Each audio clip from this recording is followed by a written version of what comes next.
Hello, students. Welcome back to your computer science class. I am Mrs. Jenny Shah, and today we will discuss a few programs on dictionary and understand its working. Let's begin. The first program that we will discuss and see today is this program. It will be a Python program to display the keys which have the same values in the dictionary list. Now remember, a dictionary cannot have two keys with the same value, but the value of the key, there can be two or three keys which have the same value. So in this program, we will iterate through all the elements of the list using a loop, and then we will extract the keys using keys. And for every key, we will compare the dictionary's key. And if it's found similar, we will add it to our result. Okay, let's see it.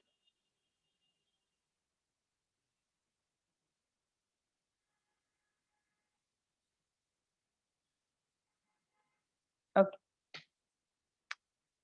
this is a list that I have made. It is a list of dictionaries. There are three dictionaries inside it. Okay, now let's just run it once and see how it works. What is the output? The original list is, and then we show the list, and then similar values are shown. So, how are we doing this? Number one, this is my original list. It's a list of dictionary. Here I have a empty list with the variable result. It's an empty list. In this line, I am only showing the user what the list is because I'm not taking the list from the user. So I just want to intimate the user that this is the list we are working with. Now, I am separating the keys from this list by using the keys method we had learned last time. Okay. Now, for key in this keys, all the keys will be stored. It will be a list of keys. For key in keys, flag equals to 1. I'm using the flag system to check if there is a repetition or not. Flag equals to 1. For element in the test list, if the test list in the place of 0 and the key is not equal to element in the space of the key, then I'm changing flag back to 0. So if they are not same, we are changing flag back to 0 and then we are breaking it. That means there is no repeated value of the key in the entire dictionary, and so we are breaking it. Now, over here you are saying if flag, that means if the value of flag is 1 or anything more than 1, in that case this will happen. And that is I am appending it. That means I'm appending it in the list, in the result list over here. Okay. And finally, I am going to convert this list into a string and I'm going to print it. Okay. Let's see.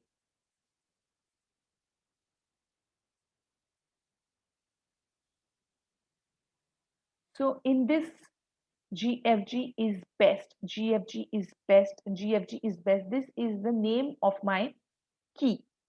This is my key. And the values is 555810000. So the answer I get is similar values. That means GFG and best have same value. Now let's change one value. Let's change this best into 9.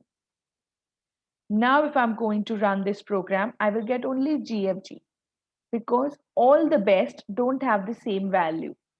We are talking about all the keys that have the same value. If I change this to 1, 1, 1, and we are going to change GFG to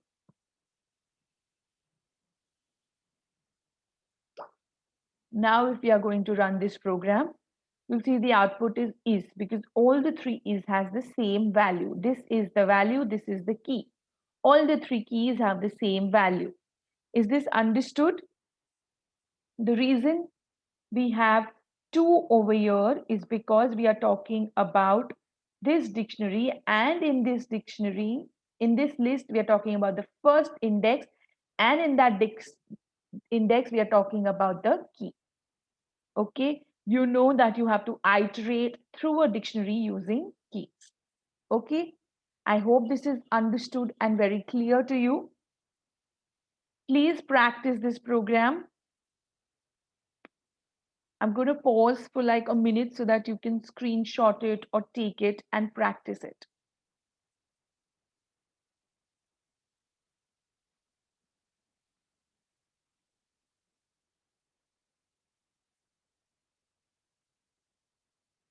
Okay, now let's go to the next program. The next program is where we are going to find the sum of all the items that are there inside the dictionary. Okay, the next program is where we find the sum of all the items who are there in the dictionary. Let's try that. Okay, so in this, I am using a function. You know, DEF is the keyword used for function. So define return sum. This is taking one argument, one parameter along with it, and that is a dictionary. Inside it, what am I doing? I am doing a new variable sum, initializing it to 0. Whenever you're going to do sum of numbers, you take an empty variable, initialize it to 0, because when you add 0 to any number, it doesn't make a change. But if you have to find a product of something, don't initialize it to 0, initialize it to 1. Because when you multiply something with 1, that time no difference is there. Okay? So this is the sum. So I'm initializing with 0.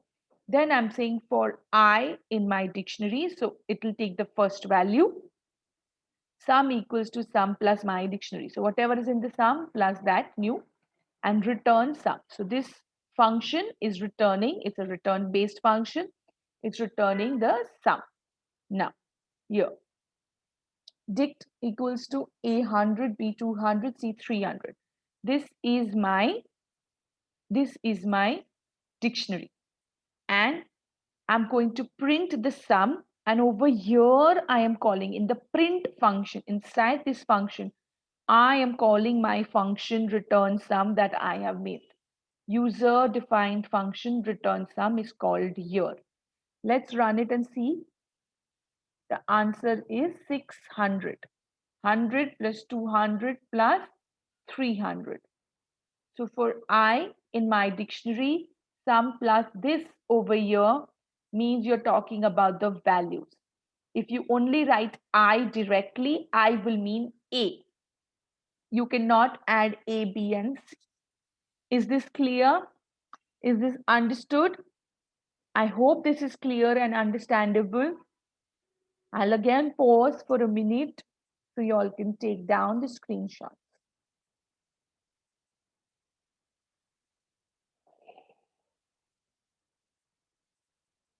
Okay.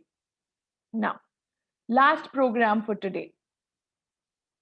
The one I had told you all to practice and keep. That is there in your textbooks. Let's do that one.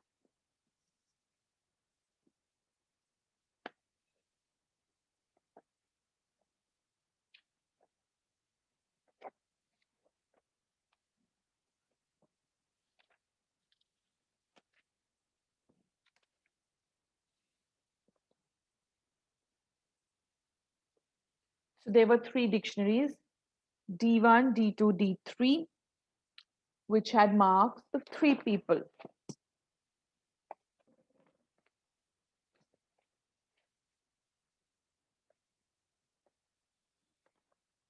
Of three different subjects.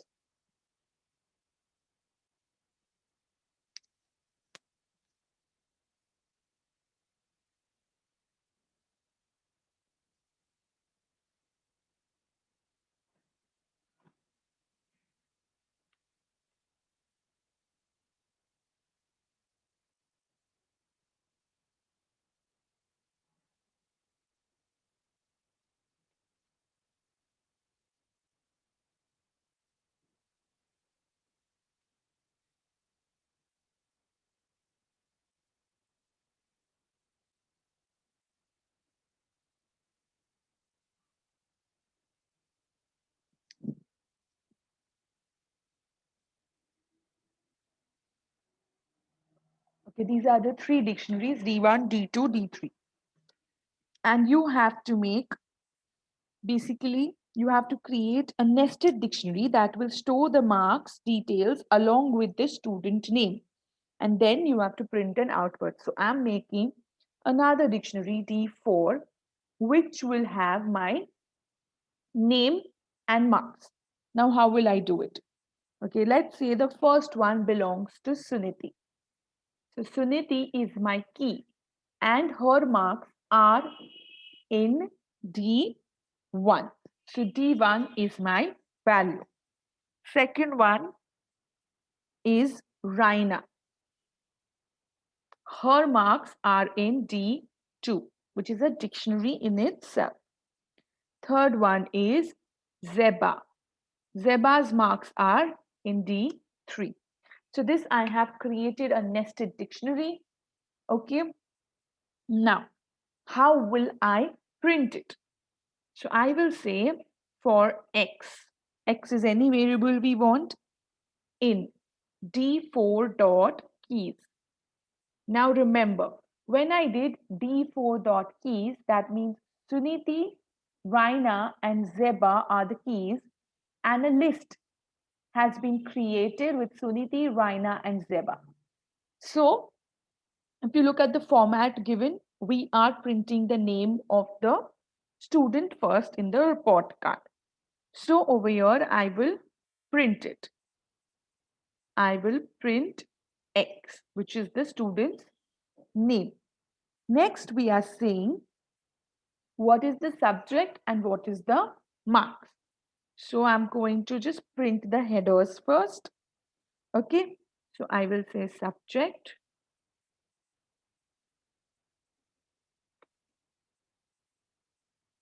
And marks. And in the middle, I'm leaving tab so that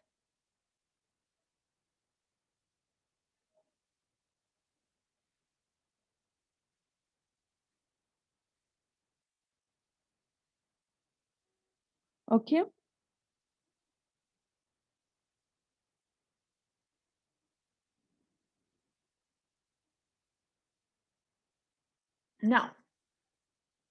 Now comes printing it, printing the key and the value. So for this, I'm taking another for loop. My first for loop was to iterate through Suniti, Raina, and Zeba. My second for loop is to iterate through the value, that is the dictionary D1. So through iterate through these. Okay. So for Y in D4, in the space of X, now when I do this, D4 in the space of X, over here X is Suniti. D4 in the space of X becomes D1. This becomes D1. But the reason I'm not writing D1 exclusively is because I want this code to pick up D1, in the second run pick up D2, and in the third run pick up D3 on its own. Dot keys. Again, if you remember, how do we use the keys? By making a list. So when I said D1 dot keys, it will make a list of 1, 2, and 3. Understood? Now over here, inside it, I am going to print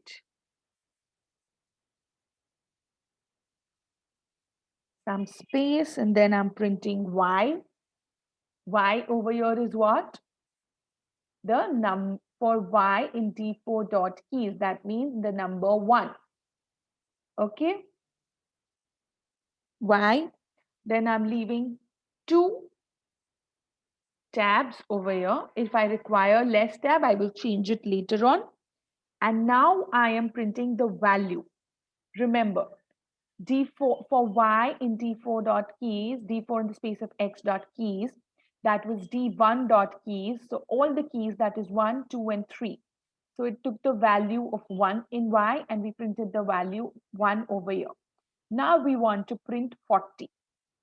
So this is basically D4, that is dictionary number 4. In that, we don't iterate a dictionary through indexes. So I'm going to type X over here. That is the key, the first key.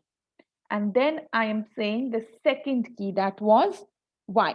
We had done this for history also last time. So you should remember it. I am only putting variables today. Yesterday we had put in the name of the key. Okay.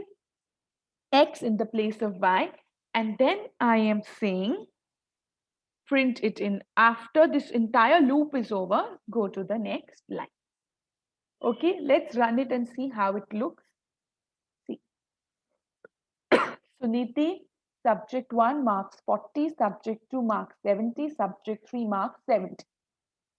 Now, in place of this, if I had written English, physics, chemistry, then it would print like that. Okay.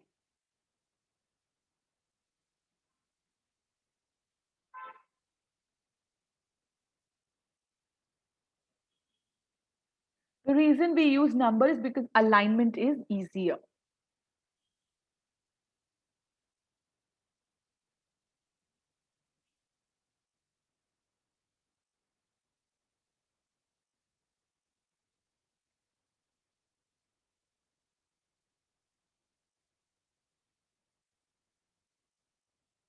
Okay. Now let's run it and see. See, can you see the alignment? Okay, so this is how you can print a report card, and this is Nested Dictionary, a very important program that I wanted you all to practice. Besides this, there are many more programs in your textbooks.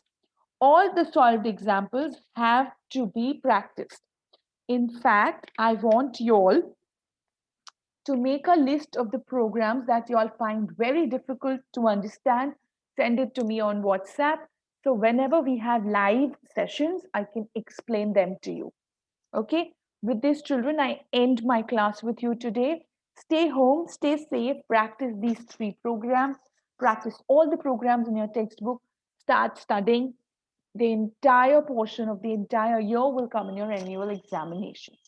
With this, I end your class today. Stay home, stay safe, take care, keep learning.